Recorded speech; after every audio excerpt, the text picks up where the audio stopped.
அனைவருக்கும் உற்சாகமான இனிய காலை வணக்கம். இன்றைய நாள் ஜூன் 23, 2024, ஆனி 9ஆம் நாள், ஞாயிற்றுக்கிழமை. அனைவருக்கும் இனிமையான நாளாக அமைய டைகர் குடும்பம் சார்பாக வாழ்த்துகிறோம். அமைதியாக செல்லும் நதியைப் போல நல்லதையே நினைத்து நல்லதையே செய்தால் தீயவை யாவும் குப்பைகள் போல் தானாகவே ஓரத்தில் ஒதுங்கிவிடும். இன்றைய நிகழ்வில் டைகர் விஷன் மிஷன் கூறுவதற்கு டைகர் மணிகண்டன் ஃப்ரம் சிவகங்கை அவர்களை அன்போடு அழைக்கிறோம். நன்றி tiger Akila Gopinath. Tiger vision மனம், புத்தி, உடல் மூன்றும் சமநிலையில் இருந்தால் வாழ்க்கை பிரகாசிக்கும். டைகர் மிஷன் ஒரு தனி மனிதனின் தொடர்ச்சியான ஆரோக்கியமும் பொருளாதாரமும் இவ்வுலகை மாற்றும். நன்றி. நன்றி டைகர் மணிகண்டன். டைகர் இறை வணக்கம் கூறுவதற்கு டைகர் ஜெயந்தி மகராஜ் ஃப்ரம் சிவகாசி அவர்களை அன்போடு அழைக்கிறோம். நன்றி டைகர் அகிலா கோபிநாத். டைகர் இறை வணக்கம். என் வாழ்க்கையின் நம்பிக்கையாய் இருக்கும் இறைவா, நான் சேவை செய்யும் இந்த அமைப்பை நீ வாழும் இடமென எண்ணுகிறேன். நான் தினமும் செய்யும் பணியே எனது கடமை என நம்புகிறேன். எனது உடலை கண்ணும் கருத்துமாய் பாதுகாப்பதே எனது பொறுப்பு என உணர்கிறேன். நன்றி இறைவா. நன்றி டைகர் ஜெயந்தி மகராஜ். வாழ்வில் வெற்றியும் சந்தோஷமும் பெருக. டைகர் குழுவோடு இணைந்து பயணிக்கும் அனைத்து டைகர் குழு உறவுகளுக்கும் டைகர் ஃபேமிலி டீம் சார்பாக நன்றிகளையும் வாழ்த்துக்களையும் தெரிவித்துக் கொள்கிறோம். எண்ணுவோம் உயர்வாக, பெறுவோம் பிரம்மாண்டமாக. நாம் நினைப்பதை விட பிரபஞ்சம் அதிகமாக கொடுக்க தயாராக இருக்கிறது. அதை பெற்றுக்கொள்ள தயாராவோம் என்று நம்மை எட்டுநடை பயிற்சிக்கு அழைத்து செல்ல வருகிறார் நமது எட்டுநடை பயிற்சியின் ஆசான் டாக்டர் டைகர் தேன்கூடு பிரபாகரன் அவர்களை உற்சாகத்தோடு வரவேற்கிறோம். எல்லோருக்கும் இனிய காலை வணக்கம். இந்த அற்புதமான காலை வேளையில் 9 மூட்டுகளை அசைக்கக்கூடிய அற்புதமான பயிற்சிகளை முடிச்சுட்டு 27 முறை சூப்பர் பிரெயின் யோகா அப்படின்னு சொல்லக்கூடிய தோப்பு கரணங்களை முக மலர்ச்சியோட மன மகிழ்ச்சியோடு முடிச்சுட்டு 8 நடப்பதற்காக தயார் நிலையில் இருக்கிறோம். 8 மீது நிற்கிறோம். கிழக்கு மேற்காக நடப்பவர்கள் கிழக்கு திசையிலிருந்து மேற்கை நோக்கியும், தெற்கு வடக்காக நடப்பவர்கள் தெற்கு திசையிலிருந்து வடக்கை நோக்கியும் நமக்கான முதலடி எடுத்து வைத்து நடையை தொடங்குகிறோம். நடை இயல்பாக இருக்கிறது, நடை தளர்வாக இருக்கிறது, தோள்பட்டை தளர்வாக இருக்கிறது, கழுத்து குனியாமல் இருக்கிறது, கால்கள் ஒன்றுக்கு முன்பு ஒன்று வருவது போல் நடந்து கொண்டிருக்கிறோம். கைகள் அதன் இசைவில் அசைந்து கொண்டிருக்கிறது. சுவாசம் சீர்நிலையில் இருக்கிறது. எண்ணம் நேர்மறையாக இருக்கிறது. மனம் மகிழ்வுடனும் அமைதியுடனும் இருக்கிறது. ஒற்றை சிந்தனையாளர்கள் அத்தனை பேரும் ஒற்றுமையோடு ஒரே திசையை நோக்கி பயணித்து கொண்டிருக்கிறோம். நமது பயணம் வெற்றிகரமாக அமைய எல்லாம் வல்ல இறைவனை துணை கலைத்து கொண்டு தொடர்ந்து பயணிக்கிறோம். ஒவ்வொரு விடியலும் நமக்கு பல விஷயங்களை கற்றுத்தந்து கொண்டே இருக்கிறது. நாம் பெற்றுக்கொண்டே இருக்கிறோம். அதை வாழ்வில் பயன்படுத்தி வெற்றி கண்டு கொண்டே இருக்கிறோம். அவ்வாறாக இன்றைய விடியலும் நமக்கு பல விஷயங்களை கற்றுத்தரப்போகிறது. நாம் பெற்றுக்கொள்ளப் போகிறோம். அதை வாழ்வில் பயன்படுத்தி வெற்றி காணப் போகிறோம். ஒவ்வொரு நாளும் நமது நடையை தொடங்கும் போது நாம் பல நினைவூட்டல்களை நினைவூட்டுவது வழக்கம். அவ்வாறாக இன்றைய நினைவூட்டல்கள் நம்மளுடைய பயிற்சிகளை, முயற்சிகளை, நிகழ்ச்சிகளை, செயல்களை எதை தொடங்கினாலும் முதலில் செய்ய வேண்டியது நமது தாயை வணங்க வேண்டும், நமது தந்தையை வணங்க வேண்டும், நமது குருமார்களை வணங்க வேண்டும், நமது மூதாதையர்களை வணங்க வேண்டும், நமது முன்னோர்களை வணங்க வேண்டும், நமது இயற்கை, இறைவன், பிரபஞ்சம், நம்மளுடைய இஷ்ட தெய்வங்களை வணங்க வேண்டும். இவர்களை நாம் வணங்கி அவர்களுக்கு நன்றி கூறி அவர்களை நம் வாழ்க்கையில், நம் நிகழ்வுகளில், நமது செயல்களில் அனைத்திலும் அவர்கள் நமக்கு வழிகாட்டியாக இருக்க வேண்டும் என்று அவர்களிடம் நாம் வேண்டிக் கொள்ள வேண்டும். அவர்களின் அருளாசியை பெற்றுவிட்டதாக மானசீகமாக மனதில் எண்ணி நாம் நமது நிகழ்வுகளை தொடங்க வேண்டும். தொடர்ந்து நம்முடைய பயிற்சிகளுக்கு முன்பாக 2 டம்ளர் வெதுவெதுப்பான நீர் பருகி இருக்க வேண்டும். நமக்கு அருகில் எப்பொழுதுமே குடிநீர் இருக்கும்படியாக பார்த்து கொள்ள வேண்டும். நடையை தொடங்கும் பொழுது மட்டும் உள்ளங்கைகளை மடக்கி பார்த்திருக்க வேண்டும். விரலின் நகங்களின் வண்ணங்களை பார்த்திருக்க வேண்டும். சுவாசத்தை சோதித்து பார்த்திருக்க வேண்டும். இவைகளெல்லாம் ஏன், எதற்கு அப்படிங்கிறத ஒவ்வொரு நாளும் சொல்லிக்கொண்டே தான் வருவேன். அந்த வரிசையில் நினைவூட்டலில் இன்றைக்கி நாம் இதையெல்லாம் சோதித்து பார்த்திருக்க வேண்டும். அதன் பிறகு நம்மை இணைத்து வைத்தவர்களுக்கு நன்றிகளையும் வாழ்த்துக்களையும் தெரிவிக்க வேண்டும். நாம் இணைத்து வைத்தவர்களுக்கு நன்றிகளையும் வாழ்த்துக்களையும் தெரிவிக்க வேண்டும். அதாவது நம்ம இந்த டைகர் கிளப்பில் இணைத்து வைத்தார்கள் அல்லவா, அவர்களை நீங்கள் எண்ணி பார்க்க வேண்டும். அவர்களின் முகத்தை நீங்கள் அகக்கண்ணில் பார்த்து அவர்களுக்கு நீங்கள் நன்றி கூற வேண்டும். அவர்கள் அவர்களது குடும்பம் மகிழ்ச்சியோடும் ஆரோக்கியத்தோடும் செல்வ வளங்களோடும் இருக்க வேண்டும். அவர்கள் எண்ணியதெல்லாம் நடக்க வேண்டும். அவர்கள் கேட்டதெல்லாம் கிடைக்க வேண்டும். அதற்கு எல்லாம் வல்ல இயற்கை இறைவன் பிரபஞ்சம் துணை இருக்க வேண்டும் என்று வேண்டிக் கொள்ள வேண்டும். தொடர்ந்து நாம் நினைத்து வைத்தவர்கள் நம்மை நினைத்து இந்நேரம் நமக்காக இறைவனிடம் பிரார்த்தனை செய்திருப்பார்கள். அவர்களுக்கு நாம் பதில் நன்றி கூறும் விதமாக அவர்கள் அவர்களது குடும்பம் மகிழ்ச்சியோடும் ஆரோக்கியத்தோடும் செல்வ வளங்களோடும் இருப்பதற்கு எல்லாம் வல்ல இயற்கை இறைவன் பிரபஞ்சம் துணை இருக்க வேண்டும் என்று நாம் அவர்களுக்கு ஆசி வழங்க வேண்டும். இவ்வாறாக நாம் இணைத்து வைத்தவர்களையும் நம்மை இணைத்து வைத்தவர்களையும் நித்தம் மனதில் கொண்டு அவர்களுக்கு நன்றி கூறி இவ்வாறாக நமது பயிற்சியை தொடங்கி இருக்க வேண்டும்.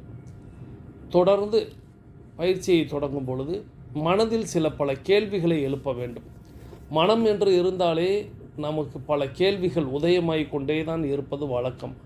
அவ்வாறாக பல கேள்விகள் நித்தம் நமக்குள் தோன்றிக்கொண்டே இருக்கும். நீங்கள் இயல்பில் தனியாக உங்களை பற்றி யோசிச்சிங்க அப்படின்னா நிச்சயமாக உங்களுக்குள் பல கேள்விகள் வந்து செல்லும், அப்படியே கடந்து போயிடுவோம். ஆனால் இங்கே நடந்து போகிறதுக்காக நம்ம சில பல கேள்விகளை ஆழ் மனதில் கேட்க வேண்டும். அதில் முக்கிய 3 கேள்விகள் நினைவூட்டக்கூடிய நினைவுபடுத்த வேண்டிய கேள்விகள் என்னவெனில், நாம் எதற்காக இப்பொழுது 8 நடை பயிற்சியை மேற்கொள்கிறோம்? நாம் எதற்காக டைகர் குழுமத்தில் இணைந்து பயணிக்கிறோம்? நாம் நமது இலக்கை நோக்கித்தான் பயணிக்கிறோமா? இந்த 3 கேள்விகள். எதற்காக 8 நடை பயிற்சியை இப்பொழுது மேற்கொள்கிறோம்? எதற்காக நாம் டைகர் குழுமத்தில் இணைந்து பயணிக்கிறோம்? நாம் நமது இலக்கை நோக்கித்தான் பயணிக்கிறோமா? இந்த முத்தான 3 கேள்விகளை, முக்கிய 3 கேள்விகளை நித்தம் நமது ஆழ் மனதில் கேட்டு நாம் நடந்திருக்க வேண்டும். இதை பற்றி வரும் நாட்கள்லையும் நம்ம பார்க்கலாம். ஏன்னா இன்றைக்கி ஞாயிற்றுக்கிழமை அப்படின்னாலே நமக்கு தெரியும், ஏதேனும் ஒரு வரலாற்று கதை அல்லது ஏதேனும் ஒரு புராண கதை இப்படி பார்ப்பது வழக்கம். இதுதான் நம்ம தொடங்கிய காலத்திலிருந்து டைகர் கிளப் அப்படிங்கிற ஒரு விஷயம் தொடங்கிய காலத்திலிருந்து நம்ம இன்றைக்கி 4ஆம் ஆண்டில் பயணித்து கொண்டிருக்கிறோம். அப்பொழுதிலிருந்து இப்பொழுது வரை நம்ம தொடர்ந்து செய்யக்கூடிய ஒரு செயல் அப்படின்னா ஞாயிற்றுக்கிழமைகளில் வரலாற்று கதைகள், புராண கதைகள் பார்ப்பது வழக்கம். கடந்த சில மாதங்களாக நம்ம ராமாயண கிளைக்கதை அப்படிங்கிறத பார்த்து வருகிறோம். கிளைக்கதைகள் அப்படிங்கிறது ராமாயணம் அப்படிங்கிற அந்த புராண கதையில் பல்வேறு கிளைக்கதைகள், ஒவ்வொரு கதாபாத்திரங்களை வெவ்வேறு கோணத்தில் பார்ப்பது. முக்கிய கதாபாத்திரங்கள் அப்படின்னு நம்ம சொன்னோம் அப்படின்னா ராமனை சொல்லுவோம், சீதையை சொல்லுவோம், ராவணனை சொல்லுவோம், லக்ஷ்மணரை சொல்லுவோம், ஹனுமனை சொல்லுவோம். இன்னும் நமக்கு தெரிந்தவர்களை சொல்லுங்க அப்படின்னு சொன்னால் தசரதனில் ஆரம்பித்து வரிசையாக ஒரு குறிப்பிட்ட நபர்களை நம்மளால் சொல்ல முடியும். ஆனால் நாம் பார்த்து வருகிற கதாபாத்திரங்கள் அப்படிங்கிறது கதைகளில் முக்கியமான திருப்பங்களை ஏற்படுத்தக்கூடிய கதாபாத்திரங்களாக இருக்கும். ஆனால் அந்த கதாபாத்திரமும் சில விஷயங்களை நமக்கு சொல்லும். முக்கிய திருப்பு முனையாக மட்டும் இருக்காது, அந்த கதாபாத்திரத்திலிருந்தும் நம்ம பல கருத்துக்களை எடுத்துக்கிற முடியும். அது எப்படி வடிவமைச்சிருக்காங்க அப்படிங்கிற மாதிரி தான் நம்ம பல கிளைக்கதைகளை, பல கதாபாத்திரங்களை பார்த்து வருகிறோம். அந்த வரிசையில் கடந்த 2 வாரங்களாக நம்ம விபீஷணன் கதை அப்படின்னு கேட்டுக்கிட்டு வரோம். விபீஷணன் யார் அப்படிங்கிறத எல்லாருமே அறிவீர்கள். ராவணனுடைய சகோதரர்களில் ஒரு நபர். அவர் ஒரு அரக்கர் குலத்தில் இருந்தால் கூட, அதாவது ராவணனை அரக்கர் குலம் அப்படின்னு காட்டுவதனால அந்த குலத்தில் பிறந்திருந்தால் கூட அவர் அதில் சற்று மாறுபட்டவராக இருக்கிறார், முற்றிலும் மாறுபட்டவராக இருக்கிறார் அப்படிங்கிற மாதிரி இந்த கதாபாத்திரம் வடிவமைக்கப்பட்டிருக்கும். அந்த வரிசையில் கடந்த 2 வாரங்களாக நம்ம விபீஷணன் என்ன செய்கிறார், எப்படி தோன்றினார், அவர் வாங்கிய வரம் என்ன, எல்லாவற்றையும் நம்ம பேசியிருக்கிறோம். கடந்த வாரத்தில் இரணியனை பற்றி அவர் குறிப்பிடுவார். அந்த இரணியன் கதை அப்படிங்கிறத நம்ம பார்த்தோம். இப்போது இவ்வளவையும் ராவணன் இடத்தில் எடுத்து சொல்லியும் ராவணன் உதாசீனப்படுத்தி ஒரு கட்டத்தில் வெளியேற்றுகிறார். வெளியேற்றும் பொழுது ஒரு கோபத்தில் ஒரு முடிவு எடுக்கிறார். அந்த முடிவை போய் தன்னுடைய மனைவியிடமும் தன்னுடைய மகளிடமும் சொல்லிவிட்டு சீதையை பத்திரமாக பார்த்துக்கொள்ள சொல்லிவிட்டு அவர் கிளம்புறாரு. அப்படிங்கிறதோட கடந்த வாரம் நிறுத்தி இருந்தோம். இந்த வாரம் அதிலிருந்து தொடங்கலாம். இப்போது அவர் எங்கே கிளம்புறார் அப்படின்னா, அண்ணன் வெளியில் அனுப்பிட்டார். வேணாம், நீ என்னுடைய சபையில் இருக்கக்கூடாது, என்னோடு இருக்கக்கூடாது, நீ என்னையே மாற்ற நினைக்கிறாய், நீ எனக்கு எதிரானவனாக இருக்கிறாய், ஸோ விலகிவிடு, ஓடிவிடு அப்படின்னு கூட பிறந்த அண்ணன் விரட்டி விடுகிறார். இப்போ விபீஷணன் என்ன செய்கிறாரு அப்படின்னா, ராமனை தேடி செல்லலாம் அப்படின்னு ராமனிடத்தில், அதாவது அப்படியே ராவணனுக்கு எதிராக இருக்கக்கூடிய ராவணனோட இடத்துல இருந்து பார்த்தா எதிரியிடம் போய் செல்வது அப்படிங்கிற ஒரு முடிவை எடுக்கிறார் விபீஷணன். அதை எடுப்பதற்கு முன்பாக எத்தனை வித கஷ்டமாக இருக்கும் என்பதை நம்மளால் உணர முடிகிறது. இருப்பினும் நியாயத்தின் பக்கம் நேர்மையின் பக்கம் நாம் சென்று விடலாம் அப்படின்னு சொல்லிட்டு இவங்க இலங்கையில் இருக்கிறாங்க. ராமபிரான் அப்படிங்கிறவங்க இப்போது நம்ம கதைப்படி இப்போ ராமேஸ்வரத்தில் நின்றுக்கிட்டு இருக்காங்க. ஸோ இந்த இடத்துக்கு போகணும். கடல் கடந்து போவது அப்படிங்கிறது நாம் பார்த்தோம் யாராலையுமே முடியலை, ராமனால் கூட முடியலை. ஏன் அப்படின்னா ராமன் வந்து மனிதனாக இருக்கிறார். ஹனுமன் ஒரு ஆள் வந்து கடலை கடந்தார், தாண்டினார், அது நம்ம பார்த்தோம். ராவணன் அப்படிங்கிறவர் சீதையை வந்து கடல் கடந்து தான் கடத்திட்டு போகிறார். அவர் வந்து புஷ்ப விமானம் அப்படின்னு ஒரு விமானத்தின் வாயிலாக கடக்கிறார். ஆனால் விபீஷணன் இலங்கையிலிருந்து ராமேஸ்வரத்தை நோக்கி பறந்து வருகிறார். இதுதான் அந்த அரக்கர் குலம் அப்படின்னு சொல்கிறத கொஞ்சம் கவனமாக நம்ம பார்க்கணும். ராமன் மனித குலமாக மனிதனாக இருப்பதனால கடலை கடக்க முடியல. குரங்குகள் அத்தனையும் குரங்கு வடிவத்தில் இருப்பதனால யாரும் கடலை கடக்க முடியலை. அதற்கு தான் அவங்க பாலம் அமைப்பதற்கான பணிகளில் அவங்க ஈடுபட்டுக்கிட்டு இருக்காங்க. ராவணன் விமானத்தை வைத்து கடத்த முடிகிறது, ராவணன் தன்னால் பறக்கவும் முடியும் அப்படிங்கிற மாதிரி தான். ஏன் அப்படின்னா அவங்களுக்கு அந்த அசுர பலம் அப்படின்னு ஒன்று இருக்குது. ஸோ கடல் கடந்து பறந்து வருகிறார் விபீஷணன். இப்போது ராமன் என்ன செஞ்சுக்கிட்டு இருக்கிறாரு, கடற்கரையில் தெற்கை நோக்கி பாலம் அமைப்பதற்கான திட்டம். நம்ம வந்து பாலம் அமைச்சதெல்லாம் ஒரு நாள் கதையாக பார்த்தோம். இப்போ வந்து பாலம் அமைப்பதற்கான திட்டம் வகுத்து கொண்டிருக்கிறார்கள். அப்போது வானத்தில் ஒரு பெரிய உருவம் பறந்து வருகிறது அப்படின்னு பார்க்குறாங்க. எல்லாருமே ஆச்சரியமாக பார்க்குறாங்க. குரங்கினங்கள்லாம் ஓடியாந்து ஒன்று கூடி நிற்கிறது. ஏன்னா விண்ணிலிருந்து ஏதோ ஒன்று வருகிறது அப்படிங்கிறதுனால எல்லாருமே ஒன்று கூடி பார்க்குறாங்க. பார்த்தா விபீஷணன் பறந்து வந்துக்கிட்டு இருக்கிறார். விபீஷணனோடு சேர்ந்து 2 பேய்கள் அப்படின்னு எழுதியிருப்பாங்க. அது என்னங்கிறது அதுக்குள்ளே நம்ம போக வேணாம். அவருக்கு மிக பிடித்தமான 2 பேய்கள் கூட வரும் அப்படின்னு சொல்லுவாங்க. அதாவது அரக்கர்கள் அவர்களுக்கு தேவையான பூதங்களையும் அவர்கள் அழைத்து வருகிறார்கள் அப்படிங்கிற மாதிரியான ஒரு தோற்றத்தோடு கதையை சொல்லுவாங்க. கையில் ஒரு சூலாயுதம் அது ஒன்று வச்சுருப்பார், அது விபீஷணன் வச்சுருப்பார். ஸோ சூலாயுதத்தோடு நேராக விபீஷணன் வந்து இறங்குறார். இறங்கும் பொழுதே அந்த இடத்துல குரங்கினங்கள்லாம் பயப்படுது. ஏன்னா விண்ணிலிருந்து ஒரு நபர் பூதகணங்களோடு வந்து இறங்கும் பொழுது இது யாருடைய சூழ்ச்சி அப்படிங்கிற மாதிரி யோசிக்கிறாங்க. அப்போது நேர ராமன் இடத்தில் வந்து இறங்குகிற விபீஷணன் சொல்கிறாரு, ராமா எனக்கு அடைக்கலம் கொடு அப்படின்னு சொல்கிறார். ராமா எனக்கு அடைக்கலம் கொடு அப்படின்னு சொல்கிறார். ராட்சசன், அதாவது நாம் இப்போ உருவத்தில் காட்டியிருக்கிறது ஒரு ஆஜானுபாகுவான ஒரு நபரை வந்து நாம் உருவகப்படுத்தியிருக்கோம் விபீஷணன் அப்படின்னு. ஆனால் கதையில் குறிப்பிடும்போது ஒரு ராட்சசன் அப்படின்னு தான் குறிப்பிடுவாங்க. அப்படி விண்ணிலிருந்து வந்த ஒரு நபர் வந்து எனக்கு அடைக்கலம் கொடு அப்படின்னு சொல்லும்போது அங்கதனும் ஜாம்பவானும் அந்த இடத்துல இருக்கக்கூடிய அங்கதனும் ஜாம்பவானும் சொல்லுவாங்க, ராமா இவனை நம்பாத, இவன் வந்து ராவணனிடத்தில் இருந்து வந்திருக்கிறான், இவன் வந்து ஒரு அசுரன் போல தான் தோன்றுகிறது, இவனை நம்மளோட சேர்க்கக்கூடாது, அவன் அடைக்கலம் கேட்டால் விடாத அப்படிங்கிற மாதிரி அங்கதனும் ஜாம்பவானும் வந்து தடுப்பாங்க.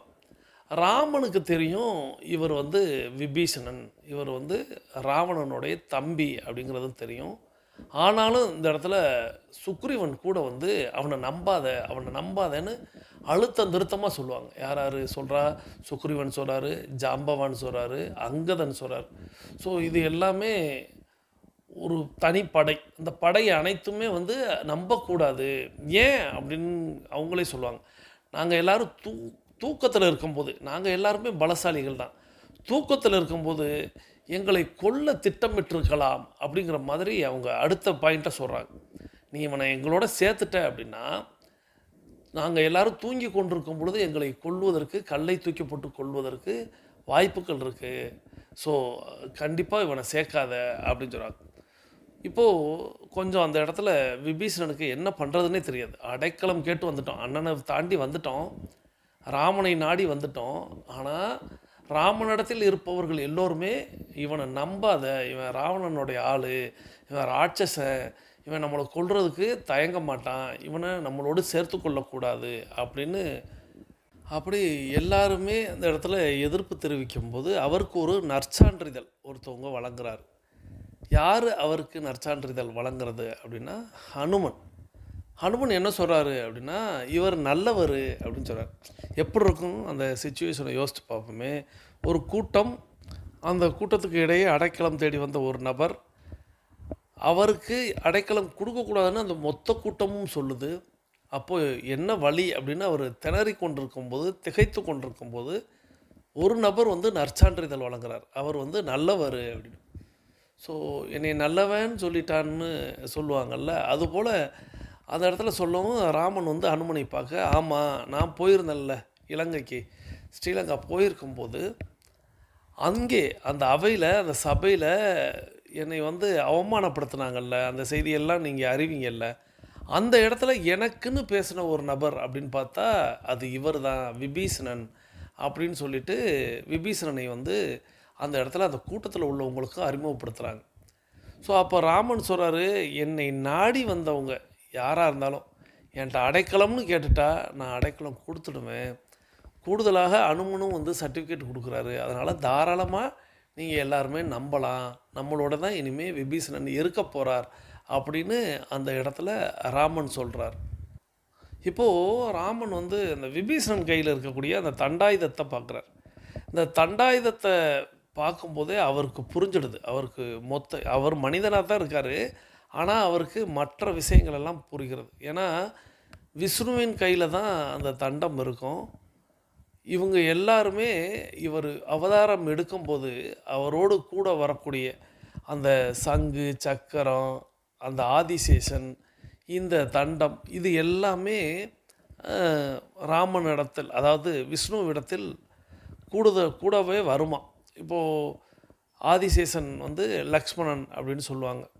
இந்த சத்ருகன் மற்றும் சுதர்சன் இவங்கெல்லாம் வந்து அந்த சங்கு சக்கரம் இவங்களாகத்தான், இவங்க எல்லாருமே ராமன் பிறந்த இடத்துல வருவாங்க. இப்போ தண்டாயுதம் மட்டும் இல்லை, அந்த தண்டாயுதத்தை கொண்டு வந்து யார் சேர்க்குறா அப்படின்னா விபீஷணன் தன்னுடைய கையில் கொண்டு வரார். அப்போ எல்லாமே ஒரு இடத்துல சேருது.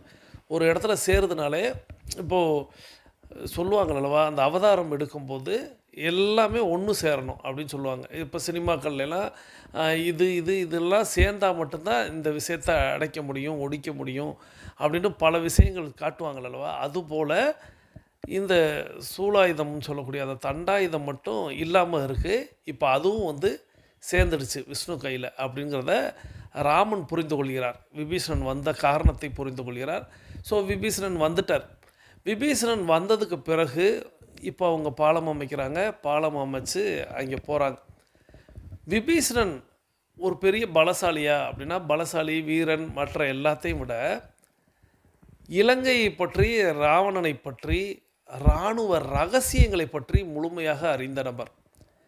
எல்லா ரகசியங்களையும் அறிந்தவர். ஏன்னா கூடவே அண்ணனோடு இருந்தார் அல்லவா, அதனால் எல்லாவற்றையும் தெரியும். சரி, இப்போ நம்ம வந்து கடல் கடந்து போக வேணாம், அதுக்கு முன்னாடி இன்னொரு செய்தி, அந்த செய்தி முக்கிய செய்தி, அதனால் இந்த இடத்துலையே அதை குறிப்பது வழக்கம், நல்லா இருக்கும் அப்படின்னு நினைக்கிறேன்.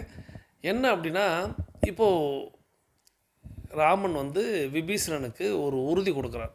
அதாவது என்ன அப்படின்னா, ராவணனை நான் அழிக்க போகிறேன், அழித்ததுக்கப்புறம் இலங்கையை நீ தான் அரசாள போகிற, நீ தான் ஆட்சி புரிய போகிற, அதனால் இதுவரை எங்கும் நடக்காதது, எங்கும் கேள்விப்படாதது, ஆனால் இப்படி ஒரு கதை இருக்கிறது.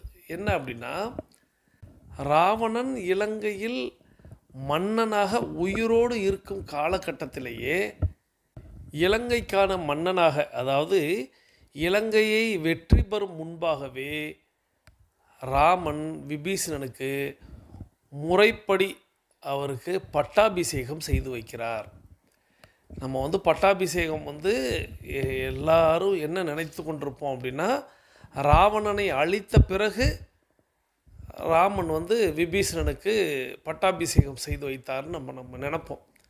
இலங்கையை இன்னும் மீட்கவே இல்லை, இலங்கைக்கு இன்னும் போகவே இல்லை, போய் போர் புரிந்து அழித்து, ராவணனை அழித்து, அதன் பிறகு நம்ம விபீஷணனை மன்னராக்குது அப்படிங்கிறது அப்படி அல்ல. இந்த கதை மட்டும் இந்த இடத்துல இப்படி ஒரு மாற்றத்தில் இருக்கிறது. என்ன அப்படின்னா, விபீஷணனை முதல்ல பட்டாபிஷேகம் செய்து வைத்து விடுகிறார். இந்த பட்டாபிஷேகம் செய்யக்கூடிய இடம் அப்படிங்கிறது எல்லாருமே நீங்கள் போன வாரம் நான் கேள்வி கேட்டிருக்கும் போதே சொல்லிட்டீங்க.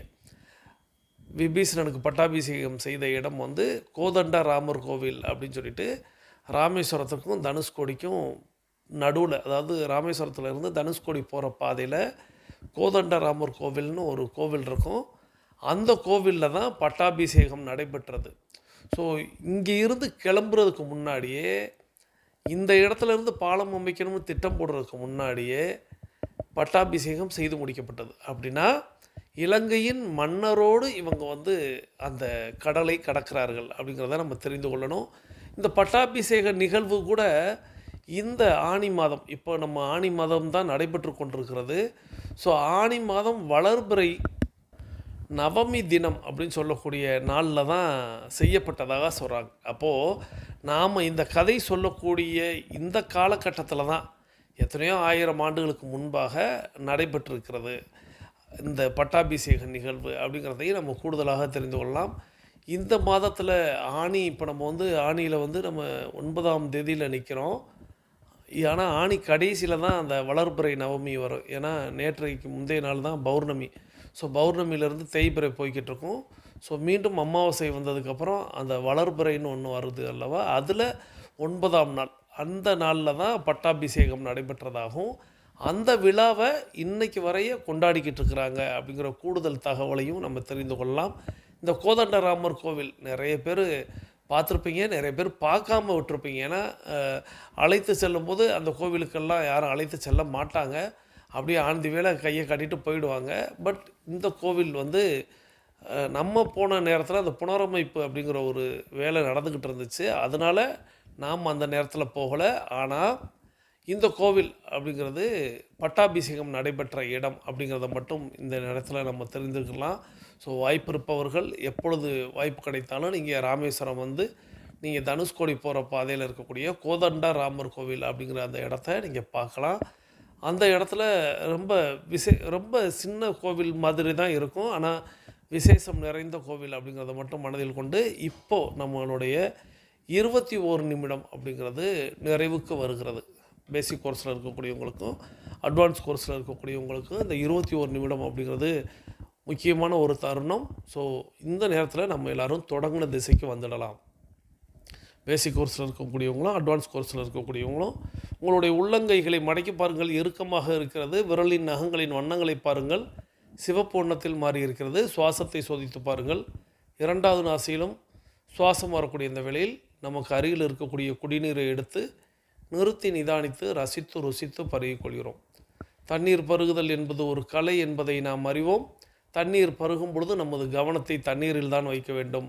தண்ணீரின் சுவையை அறிந்திருக்க வேண்டும். தண்ணீரின் தன்மையை உணர்ந்திருக்க வேண்டும். தண்ணீர் நமது தொண்டை பகுதியில் இறங்குவதை நாம் கவனித்திருக்க வேண்டும். தண்ணீர் தாகத்திற்கான பொருள் அல்ல, அது ஒரு வகையான உணவு என்பதை நாம் உணர்ந்திருக்க வேண்டும். தண்ணீரை அற்புதமாக பருகி 2 வாய் நீர் தான் பருகணும். அந்த 2 வாய் நீரையும் நம்ம வந்து உணர்ந்து பருகணுங்கிறத மட்டும் நினைவில் வைத்து தண்ணீர் பருகி முடித்தவர்கள் உங்களுடைய மொபைல் ஃபோனை கையில் எடுத்துக்கிறங்க. நாம் கருத்து சொல்ல போகிறோம், அதாவது கமெண்ட் பண்ண போகிறோம்.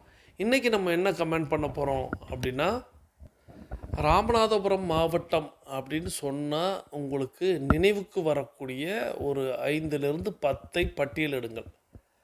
ராமநாதபுரம் என்ற மாவட்டம் என்றால் உங்களுக்கு நினைவுக்கு வரக்கூடிய 10 விஷயங்களை பட்டியலிடுங்கள். குறைந்தது 5, அதிகபட்சம் 10.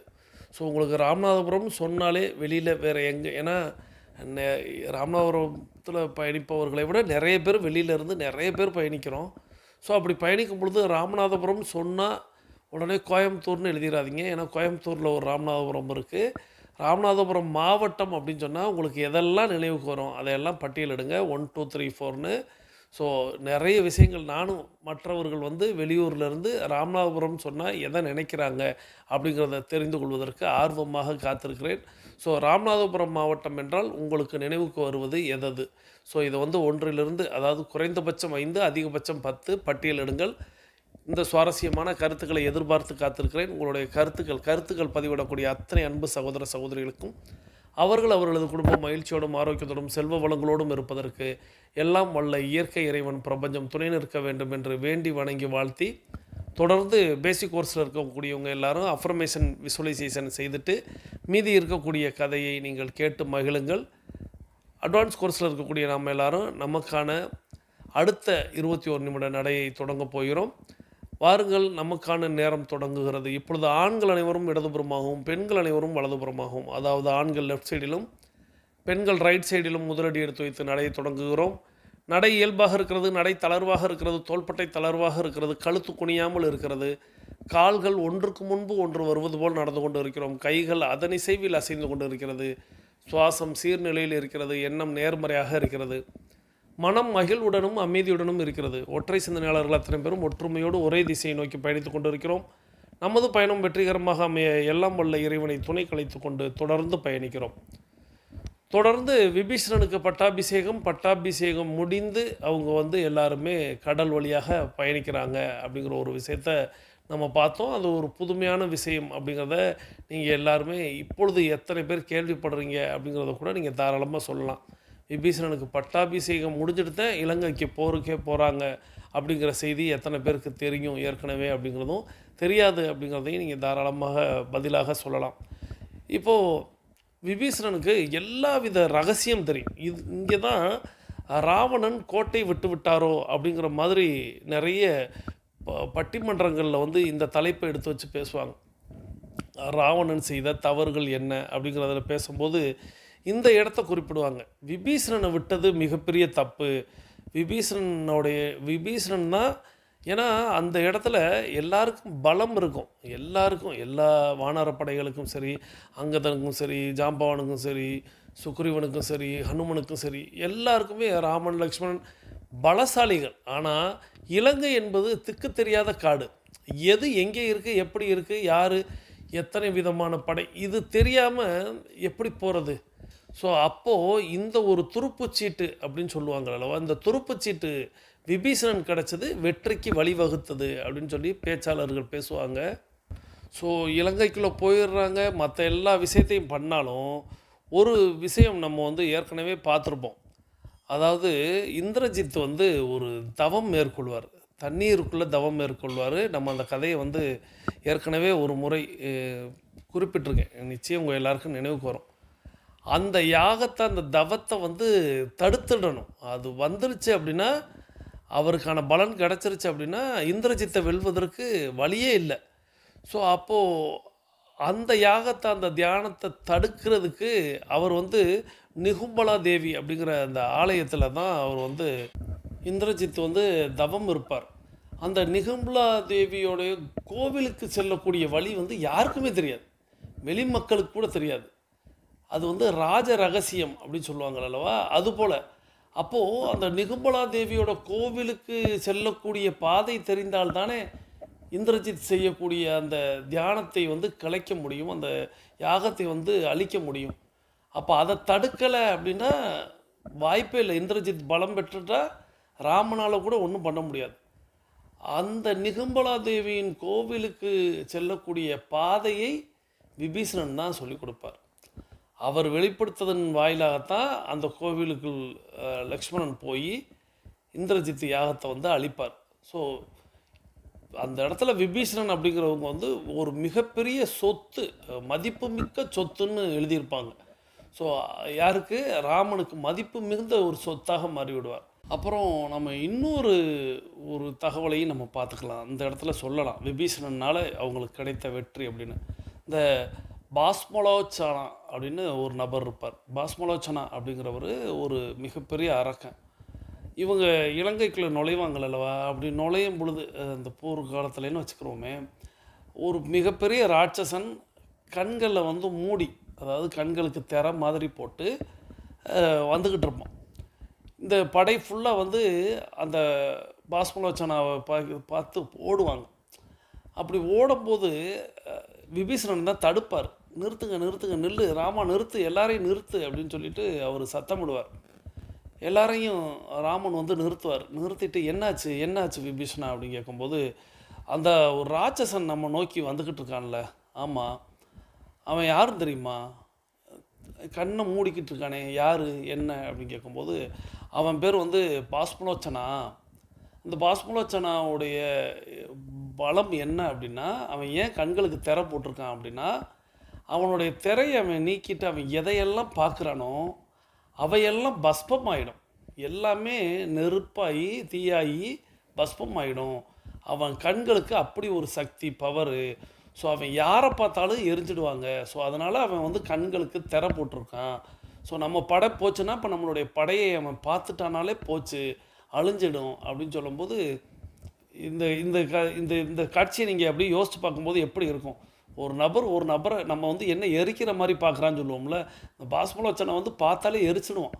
ஸோ அப்படி ஒரு சூழலில் எல்லா படையும் அப்படியே கொஞ்சம் தயங்கி போய் நிற்கும். என்னடா அது, ஒருத்தன் பார்த்தாலே எரிஞ்சிடுவோம்னா எப்படி இவனை சமாளிக்க போகிறான் அப்படி. அப்பையும் அதாவது இதை விஷயத்தை சொன்னதும் விபீஷணன் கூடுதலாக அதுக்கு அதை எப்படி பாஸ்மலோச்சனாவை அழிக்கலாம் அப்படிங்கிறதுக்கும் அவர் தான் ஐடியா கொடுப்பாரு ராமனுக்கு. இப்போ என்ன செய்யலாம் அப்படின்னு ராமன் கேட்கும்போது, அவர் காதுக்குள்ளே அந்த ரகசியத்தை சொல்லி அந்த ரகசியத்துக்கான ஏற்பாடு நடக்கும். என்ன அப்படின்னா, ஒரு மிகப்பெரிய கண்ணாடி, அந்த கண்ணாடியை கொண்டு வந்து நிறுத்திடுவாங்க முன்னாடி. யாருக்கு முன்னாடி? அந்த ராட்சசன் வந்துக்கிட்டு இருப்பான், கண்களில் திரை போட்டிருப்பான். ஸோ வந்து நின்றுட்டு இப்போ வந்து அவன் இந்த போர் புரியக்கூடிய இடத்துல இப்போ அவன் கண்களின் திரையை விளக்குனா போதும், அவ்வளோ வெறுமே எரிச்சிடலாம் அப்படின்னு சொல்லிட்டு அந்த இடம் வந்ததுக்கப்புறம் கண்களுடைய திரையை விளக்க எதிர்த்தாப்புல அவனுடைய உருவத்தையே அவன் பார்க்குற மாதிரி ஆகிடும். ஸோ இதுதான் அங்கே வச்சுருக்கக்கூடிய ஒரு சூட்சமமாக செஞ்சுருப்பார் விபீஷணன். இப்போது கண்களில் அவனுடைய முகமே தெரியும், அவனுடைய உருவமே தெரியும், பாஸ்மலோச்சனா எரிஞ்சு இறந்துடுவான். ஸோ இப்படி விபீஷணனை விட்டது அப்படின்னு நம்ம இப்போ கேள்விப்பட, நான் ஒவ்வொரு கதையாக உங்களுக்கு சொல்ல விபீஷணன் எவ்வளவு மதிப்பு மிகுந்த சொத்தாக இருந்திருக்கணும், இப்படி விட்டதோடைய விளைவு அப்படிங்கிறது தானே நம்மளுக்கு பார்க்கும்படியாக இருக்கிறது. சரி, தொடர்ந்து நம்ம வந்து போர்க்களம் முடிஞ்சிடுச்சுன்னே வச்சுக்கிறோம். போர்க்களத்தில் ராவணன் இறக்கும் தருவாய் வரையை நம்ம பார்த்துடுறோம் அப்படின்னு வச்சுக்கலாம். ஏன்னா நம்ம வந்து கிளைக்கதைகளில் விரித்து போகும்போது ஒவ்வொரு கதைகள்லையும் நம்ம வந்து போர்க்காட்சிகளையும் பார்க்கத்தான் போயிடும். ஸோ இப்போ ராவணன் இறந்து விடுகிறார். ராவணன் இறந்த இடத்துல அவருக்கு வந்து ஈமச்சடங்கு அப்படின்னு சொல்லுவாங்கள்ல, அந்த இறுதி காரியம் அப்படிங்கிறது, அவருக்கு வந்து வாரிசுகளே இல்லை. இப்போ வந்து தம்பி விபீஷணன் ஒரு ஆள் தான் இருக்கிறாரு. ஸோ ராமன் வந்து விபீஷணனை வந்து நீ வந்து இறுதி சடங்கை நடத்து அப்படின்னு சொல்கிறாரு. விபீஷணன் வந்து கண்ணீர் விட்டு அழுகிறார், கதறி அழுகிறார். அதாவது என் பேச்சை நீ கேட்டிருக்கலாம்ல, நான் நியாயத்தின் பக்கம் நம்ம நிற்கலாம்னு சொன்னேன்ல, நேர்மையின் பக்கம் நிற்கலாம்னு சொன்னேன்ல, நீ கேட்கல அப்படின்ட்டு அழுகிறாரு. அப்போது ராமன் வந்து அவரை தேற்றுகிறார். விபீஷணா, நீ வந்து இப்போ மன்னன், நீ வந்து அழக்கூடாது அப்படிங்கிற மாதிரி சொல்லி, மற்ற காரியங்களை நீ தான் பார்க்கணும், நீ தான் வந்து மக்களை பாதுகாக்கணும் அப்படிங்கிற மாதிரி சொல்கிறார். ஸோ அரக்கர் குலத்தின் எச்சமாகவும் மிச்சமாகவும் அவர் தான் மிஞ்சுறார் விபீஷணன் ஒரு ஆள். இலங்கையின் அரசனாக அவர் வந்து பதவி ஏற்றுக்கொள்கிறார். இதோட கதை முடிகிறதுன்னு வச்சுக்கணும். அதாவது வால்மீகி ராமாயணத்தில் கதை முடியுது. கம்பர் கூடுதலாக ஒரு செய்தியை சொல்கிறார். அதாவது ராமன் வந்து விபீஷணனை அரசனாக மட்டும்தான் ஆக்கினார், கம்பரோ அவரை ஆழ்வாராகவே மாற்றி விடுவார். அனுமன் வந்து அவருக்கு சர்டிஃபிகேட் கொடுக்குறாருல்ல, புண்ணியன் அப்படின்னு புகழ்ந்து கூறுகிறார். குற்றம் இல்லாதோர் குணத்தினான் என்றும் தர்மம் அண்ணான் என்றும் அனுமன் புகழ்ந்து கூறுகிறான். இலங்கையில் அவன் வசிப்பிடத்தை கூட கண் அகல் கோயில் என்றே கூறுகிறான். ராமனாலும் அனுமனாலும் கம்பராலும் அரசனாகவும் தர்மனாகவும் ஆழ்வாராகவும் உயர்த்தப்பட்ட விபீஷணன் சட்டம் அங்கீகரித்தாலும் சமூகம் அங்கீகரிக்கவில்லை என்று கூற வேண்டியிருக்கிறது. இந்த இடத்துல நம்ம இவ்வளவு நேரம் முழுமையாக விபீஷணன் அப்படிங்கிற ஒரு நல்லவரை பற்றின, ஒரு வல்லவரை பற்றின கதையை கேட்டோம். இந்த இடத்துல ஒரு நெருடல், எனக்குள்ளும் ஒரு கேள்வி இருந்துக்கிட்டே இருக்கும், உங்களுக்குள்ளும் இருக்கும். நீங்கள் நெட்டில் சர்ச் பண்ணி பார்த்தீங்கன்னாலும் நிறைய பேர் இந்த கேள்வியை கேட்பாங்க. என்ன கேள்வி கேட்பாங்க அப்படின்னா, விபீஷணன் செய்தது சரியா? ஏன்னா நான் இப்போ கடைசியில் சொன்னேன், நிறைய ராஜதந்திரங்கள், நிறைய ராஜ ரகசியம் அப்படிங்கிற ஒரு விஷயத்தை எல்லாம் அவர் சொல்லலை அப்படின்னா நிச்சயமாக ராமனுக்கு வந்து கஷ்டகாலம்தான் அப்படிங்கிற மாதிரி நம்மளே பார்த்தோம் அல்லவா. அப்போது விபீஷணன் செய்தது சரியா அப்படின்னு கேட்டால், நாம் கதையினுடைய தொடக்கத்திலே சொல்லிட்டோம், விபீஷணன்கிறவர் ரொம்ப நல்லவர். அவர் முதல்ல வரம் கேட்கும்போது கூட என்னோடு உடன் பிறந்தவங்க, என்னோட மக்கள் இவங்களே இதுக்கு எதிராக நின்றா கூட நியாயத்தின் பக்கம் நிற்கணும் அப்படின்னு கேட்டுருவார். ஸோ அந்த நியாயத்தின் பக்கம்தான் நான் நிற்கணும், நான் நியாயத்தின் சத்தியவாதியாக தான் நான் இருக்கணும். ஸோ அதனால் நான் அப்படின்னு நான் அதனால தான் கதையை தொடங்கும் பொழுது அந்த விஷயத்துலேருந்து தான் ஆரம்பித்தேன், இவர் கேட்ட வரத்திலிருந்து. ஏன்னா விபீஷணன் சொன்னாலே இந்த கேள்வி வரும். இதை கூடுதலாக தினமணியில் ஒரு கட்டுரை படித்ததாக நினைவு எனக்கு. என்ன எழுதியிருப்பாங்க அப்படின்னா, நீங்கள் ராமாயண கதாபாத்திரங்களில் உள்ள எல்லா கதாபாத்திரங்களையும் நீங்கள் கேள்வியும் பட்டிருப்பீங்க. அந்த கதாபாத்திரங்களின் மிச்சம் சொச்சம் அப்படின்னு சொல்லக்கூடிய உதாரணத்துக்கு சொல்லணும் அப்படின்னா, அந்த பெயர்களை இன்னைக்கு வரைய மக்கள் சூட்டி கொண்டு வருவார்கள். நீங்கள் எந்த பெயர்களை, லக்ஷ்மணனா இருக்கும், ஊர்மிளாவா இருக்கும், ஹனுமனா அந்த பேர் கூட இருக்கும், ஏன் இந்திரஜித்து கூட இருக்கும், ராவணன் கூட இருக்கும். ஆனால் இப்படி நான் எல்லா கதாபாத்திரங்களையும் சொல்கிறேன். குகன் இருக்கும், நல்லவங்கன்னு இல்லை, கதையில் அங்கே மாற்றி சொன்ன எத்தனையோ நபர்களுடைய பெயர்களை எல்லாம் இன்றைக்கும் நிறைய அவங்கவுங்க பேர்களுக்கு பிள்ளைங்களுக்கு சூட்டி கொண்டு வர்றாங்க. ஆனால் இந்த விபீஷணன்கிற ஒரு பெயர் இது வரைக்கும் மக்கள் யாருக்குமே சூட்டலை அப்படின்னு சொல்லிட்டு அந்த தினமணியில் ஒரு கட்டுரை எழுதியிருப்பாங்க. விபீஷணன்கிற பேர் யாருக்குமே சூட்டலை, இது வரைக்கும் கேள்விப்படவே இல்லை அப்படின்னு அந்த கட்டுரை சொல்லும் பொழுது நானும் கொஞ்சம் யோசித்து பார்த்தேன், நிறைய தேடி பார்த்தேன். இல்லை, இப்போ வேறு யாராவது புனைப்பேர்களானா வச்சுக்கிட்டு இருக்கலாமே ஒழிய, இதைத்தான் சட்டம் அங்கீகரித்தாலும் சமூகம் அங்கீகரிக்கவில்லை அப்படின்னு அந்த கட்டுரையில் சொல்லப்பட்டிருந்து. ஸோ ராமன் சொல்லிட்டார், விபீஷணனை பற்றி ஹனுமன் சொல்லிட்டார், ஒரு படி மேலே போய் கம்பர் ஆழ்வாராகவே மாற்றிட்டார். ஆனாலும் மக்கள் அதை ஏற்றுக்கொள்ளவில்லை. என்ன மக்கள் யோசிக்கிறாங்க அப்படின்னா, விபீஷணன் எதிரியின் பக்கம், நான் ஏற்கனவே சொன்னேன், ராவணனுக்கு அப்படி நேர் எதிரியின் பக்கம் போயிட்டார், நியாயத்தின் பக்கம் போயிட்டார், எல்லாம் சரி.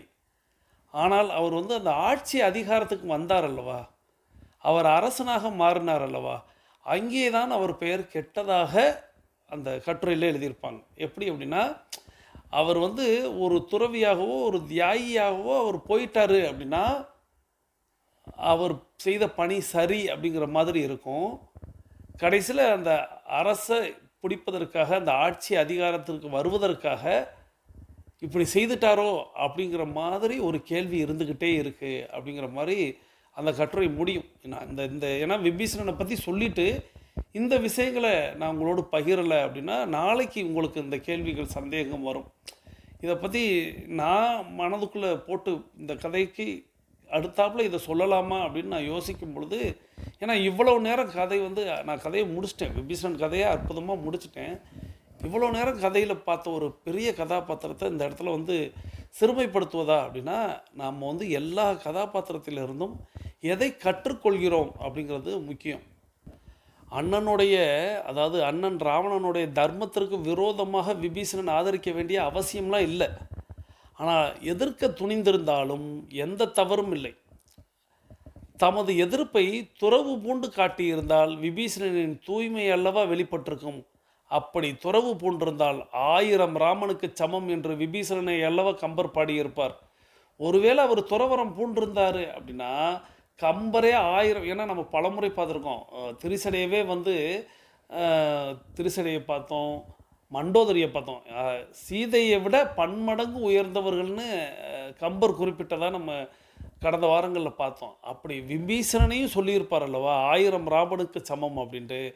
ஸோ பகைவனிடம் போய் சேர்ந்ததை சாஸ்திர பாஷையில் சரணாகதி தத்துவம் என முட்டு கொடுத்து விபீஷணனை காப்பாற்றுவதற்கான அவசியம் இல்லாமலேயே போயிருக்காது.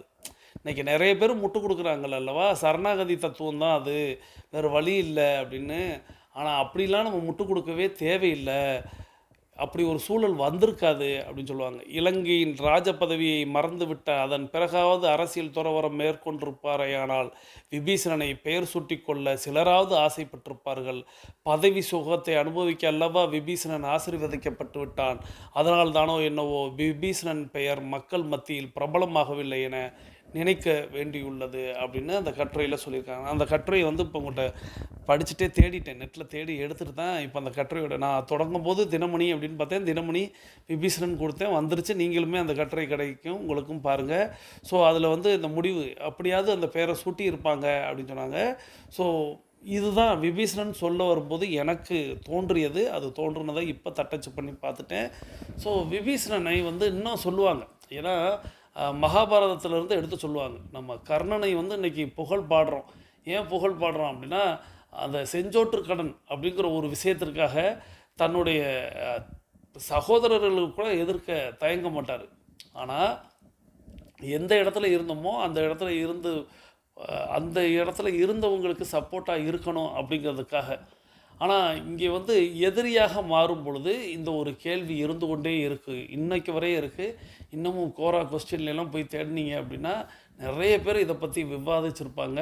விபீஷணன் நல்லவரா கெட்டவரா அப்படிங்கிற மாதிரி, செய்தது தவறா சரியா அப்படிங்கிற மாதிரி சொல்லியிருப்பாங்க. ஸோ நாம் பார்த்தவரை அவர் தொடக்க காலத்திலேயே அவர் நல்லவர். ஸோ நல்லவராக இருந்து அவர் வந்து வரமே கேட்குறாரு, என்னுடைய சந்ததி, என்னுடைய சமுதாயம், என்னுடைய மக்கள் இவர்கள் எல்லாருமே வந்து அநியாயத்துக்கு பக்கம் இருந்தால் கூட நான் நியாயத்துக்கு பக்கத்தில் இருக்கணும், அவங்களுக்கு எதிராக தான் இருக்கணும்னு சொன்னார். ஸோ அதனால் அவர் எதிராக போயிட்டார்.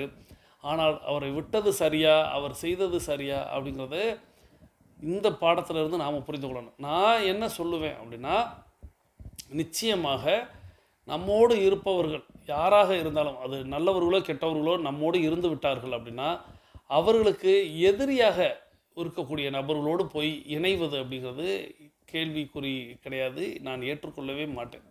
ஏன்னா நம்மளை நம்பி நிறைய விஷயங்களை நம்மளிடத்தில் பகிர்ந்திருப்பாங்க, அவங்களுக்கு நம்ம இன்றைக்கி வேணாம் அப்படின்னு உதாசீனப்படுத்திட்டாங்க.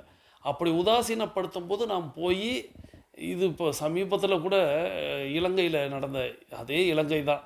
ஸோ இந்த விடுதலை புலி அப்படிங்கிற ஒரு செயல்பாடுலாம் இருந்துச்சு அல்லவா, அதில் அந்த பிரபாகரனிடத்தில் இருந்து சென்ற கருணா அப்படிங்கிற அந்த ஒரு நபர் தான் வந்து ராஜபக்சேட்ட போய் அனைத்து ரகசியங்களை இப்படியே வச்சுக்கலாம். ஸோ ஆனால் இதில் வந்து ராஜபக்சேயை போய் ராமனோடு சேர்க்க முடியாது. இருந்தாலும் பிரபாகரன் ராஜபக்சே அப்படிங்கிற 2 நபர்களுக்கு ஏற்படக்கூடிய அந்த போரில் கருணா அப்படிங்கிற ஒரு நபர் தான் வந்து விடுதலை புலி இயக்கத்திலிருந்து அப்படியே போய் இலங்கை இராணுவத்திடம் சரணாகதி அடைவார். சரணாகதி அடைஞ்சிட்டு அவர் அப்படியே போட்டு கொடுத்துருவார். எல்லா திட்டங்களும் என்னென்ன பிளான் வச்சுருக்காங்க, எப்படி இப்படி இருப்பாங்க, என்னென்னலாம் செஞ்சால் அவங்கள அழிக்க முடியும்னு எல்லா திட்டத்தையும் சொல்லி அவரால் தான் அந்த இனம் அழிக்கப்பட்டது அப்படின்னு நம்ம சொல்லும்போது, இன்றைக்கும் கருணா துரோகி அப்படின்னு சொல்லுவாங்க. அவர் இன்றும் உயிரோடு இருக்கிறார். ஸோ நான் வந்து இதை வந்து உதாரணத்துக்கு சொல்கிறேன். அப்போது இன்றைக்கி நம்ம கருணாவை பழிக்கிறோம், நம்ம திட்டுறோம் அப்படின்னா, விபீஷணனும் அதே கேட்டகரியில் தான் வர்றாரு அப்படிங்கிறத நம்ம புரிந்து கொள்ளணும். ஸோ விபீஷணனிடமிருந்து நாம் கற்றுக்கொள்வது அப்படிங்கிறது, நல்லவன், எதையும் துணிஞ்சு பேசுகிறவன், ராவணன் இடத்தில் எல்லாவற்றையும் எடுத்து கூறுறவன், இருப்பினும் எதிரிகளிடம் சரணடைந்து, அங்கே சரணடைந்ததோடு இல்லாமல் எல்லா விஷயத்தையும் போட்டு கொடுத்ததன் விளைவு அப்படிங்கிறது, ராவணன் அப்படிங்கிற ஒரு ராஜ்யமே வந்து அழிந்து விடுகிறது. ஸோ இதுக்கப்புறம் போகும் கதை எப்படி போகும் அப்படின்னா, விபீஷணன் தானே மன்னர். ஸோ விபீஷணன்ட்டே வந்து சீதையை அழைத்து வர ராமன் கட்டளையிடுவார். விபீஷணன் போய் சீதையை அழைக்கும்போது சீதை வந்து ஏற்றுக்கொள்ள மாட்டார். ஏன்னா இவரும் போய் சொல்கிறாரோன்னு நினைப்பாங்க. அதுக்கப்புறம் உண்மையெல்லாம் சொல்லி சீதையை கொண்டு வந்து ராமன் இடத்தில் ஒப்படைக்கிறது வரை விபீஷணன் கதாபாத்திரம் அப்படிங்கிறது வரும். ஸோ நம்ம இதுவரை பார்த்ததை வைத்து, நடந்ததை வைத்து, புரிந்ததை வைத்து நான் என்னுடைய தரப்பு வாதத்தை வச்சுட்டேன், உங்களிடத்தில் வச்சுட்டேன்.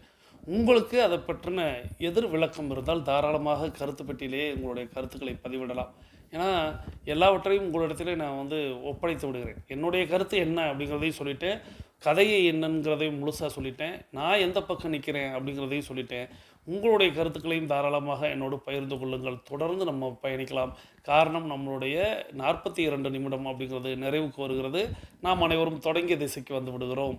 ஸோ அட்வான்ஸ் கோர்ஸில் இருக்கக்கூடிய நம்ம எல்லாரும் 42 நிமிட நடையை நிறைவு செய்து நம்மளது உள்ளங்கைகளை மடக்கி பார்க்கிறோம். இறுக்கமாக இருக்கிறது. விரலின் நகங்களின் வண்ணங்களை பார்க்கிறோம். சிவப்பண்ணத்தில் மாறி இருக்கிறது. சுவாசத்தை சோதித்து பார்க்கிறோம். 2வது நாசிலும் சூப்பராக சுவாசம் வரக்கூடிய இந்த வேளையில் இன்றைய நிகழ்வு உங்களுக்கு பிடித்திருந்தால் லைக் செய்யுங்கள், நண்பர்களுக்கு ஷேர் செய்யுங்கள். தொடர்ந்து உங்களுடைய நண்பர்களை டைகர் குழுமத்தில் இணைத்து வையுங்கள் அப்படிங்கிறத இந்த நேரத்தில் கேட்டு நம்ம எல்லாருமே தொடங்கின திசைக்கு வந்துடுறோம். ஸோ நம்ம கிழக்கு திசையை நோக்கி நின்று கொள்கிறோம். தொடர்ந்து அஃபர்மேஷன் மற்றும் விசுவலைசேஷனை செய்ய போகிறோம். இன்று நம்மோடு இணைந்து பயணித்த அத்தனை அன்பு சகோதர சகோதரிகளுக்கும் அவர்களது குடும்பம் மகிழ்ச்சியோடும் ஆரோக்கியத்தோடும் செல்வ வளங்களோடும் இருப்பதற்கு எல்லாம் வல்ல இயற்கை இறைவன் பிரபஞ்சம் துணை நிற்க வேண்டும். அவர்கள் எண்ணியதெல்லாம் நடக்க வேண்டும். அவர்கள் கேட்டதெல்லாம் கிடைக்க வேண்டும். அதற்கு எல்லாம் வல்ல இயற்கையே இறைவனே பிரபஞ்சமே நீ துணை நிற்க வேண்டும். அவர்களது குடும்பத்தில் மகிழ்ச்சி நிலைத்திருக்க வேண்டும். ஆரோக்கியம் நிலைத்திருக்க வேண்டும்.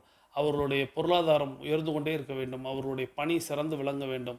அதுக்கு நீ துணையாக நிற்க வேண்டும் என்று கேட்டுக்கொள்வோம். தொடர்ந்து நாம் அனைவரும் அஃபர்மேஷன் விசுவலைசேஷனை செய்தலாம்.